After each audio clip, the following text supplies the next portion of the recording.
सर्दियों की वो पहली सुबह थी जब प्रीति ने यूनिवर्सिटी के गेट में पहली बार कदम रखा। हाथों में किताबें, आंखों में चमक, लेकिन मन में एक हल्की सी घबराहट। वो छोटे शहर से आई थी, पर इरादे बड़े थे। क्लासरूम नंबर 13, उसका पहला लेक्चर। 13 नंबर से थोड़ी झिझक तो हुई, पर उसने मन में कहा, संख्या नहीं, शुरुआत मायने रखती है। जैसे ही उसने क्लास में कदम रखा, उसकी नज़र एक लड़के पर पड़ी। गहरे नीले स्वेटर में, किताबों में डूबा हुआ, शांत, सधा हुआ और कुछ अलग सा। यही था नीलेश। सीट कम थी, तो प्रीति उसके पास बैठ गई। हाय, मैं प्रीति, उसने मुस्कुराकर कहा। नीलेश ने हल्की मुस्कान दी। नीलेश, क्लासरूम 13 में पहली बार कोई इतना कॉन्फिडेंस लेकर आया है। यही एक लाइन थी जिससे शुरुआत हुई दोस्ती की, और धीरे धीरे एक एहसास की। कैंटीन की चाय से लेकर लाइब्रेरी की खामोशी तक हर जगह अब दोनों साथ दिखने लगे। ग्रुप प्रोजेक्ट, कॉलेज फेस्ट और होली की मस्ती, हर बात में प्रीति और नीलेश एक दूसरे के पूरक बन चुके थे। सब कहते थे, क्या प्यारा कपल है, लेकिन दोनों बस मुस्कुरा देते। प्रीति सोचती थी, ये दोस्ती है या कुछ और।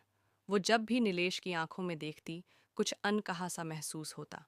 एक दिन लाइब्रेरी में नीलेश ने चुपचाप प्रीति के सामने उसकी पसंदीदा किताब रख दी। प्रीति चौंकी। तुम्हें कैसे पता ये मेरी फेवरेट है? नीलेश बोला, क्योंकि मैं ध्यान रखता हूँ। वहीं से उसे यकीन हो गया, ये सिर्फ दोस्ती नहीं। लेकिन कह नहीं पाई। न ही नीलेश ने कुछ कहा। शायद दोनों डरते थे, कहीं इजहार सब कुछ तोड़ न दे। तीसरे साल की शुरुआत में प्रीति को इंटरनेशनल स्कॉलरशिप मिली, इटली के लिए। वो खुश थी, पर मन भारी था। सबसे पहले ये बात उसने नीलेश को बताई। नीलेश ने मुस्कुराकर कहा, प्राउड ऑफ यू। पर उसकी आंखें सब कुछ कह रही थीं। जाने से एक दिन पहले प्रीति ने तय कर लिया, अब चुप नहीं रहूंगी। कॉलेज के गार्डन में उसने पूछा, नीलेश, क्या तुम मुझसे प्यार करते हो? नीलेश चुप रहा। फिर जेब से एक मोड़ा हुआ पन्ना निकाला। ये डायरी का वो पन्ना है जो मैंने हर हफ्ते तुम्हारे लिए लिखा, पर कभी दिया नहीं। उस पन्ने में प्रीति की हंसी, उसकी पसंद, उसकी हर बात दर्ज थी। प्रीति की आंखों में आंसू थे। मैं भी तुमसे उतना ही प्यार करती हूँ नीलेश।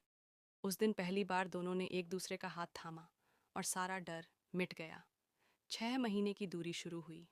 हर रविवार वीडियो कॉल, हर महीने चिट्ठियाँ, और हर 13 तारीख को क्लासरूम नंबर 13 की एक तस्वीर भेजना।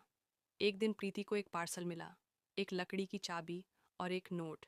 इससे एक नया दरवाज़ा खुलेगा, क्या तुम अंदर आओगी? साथ में एक फ़्लाइट टिकट था, दिल्ली से शिमला। शिमला की वादियों में एक छोटा सा कॉटेज था। दरवाजे पर लिखा था, classroom number 13 for ever. Nilesh वहीं खड़ा था, घुटनों पर, हाथ में रिंग।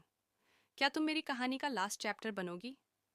प्रीति मुस्कुराई, नहीं, मैं शुरुआत बनूंगी। आज दोनों शादीशुदा हैं।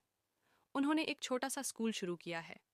उस स्कूल में एक कमरा है, क्लासरूम नंबर 13, जहां हर महीने की 13 तारीख को वो दोनों मिलते हैं और साथ में नई यादें लिखते हैं।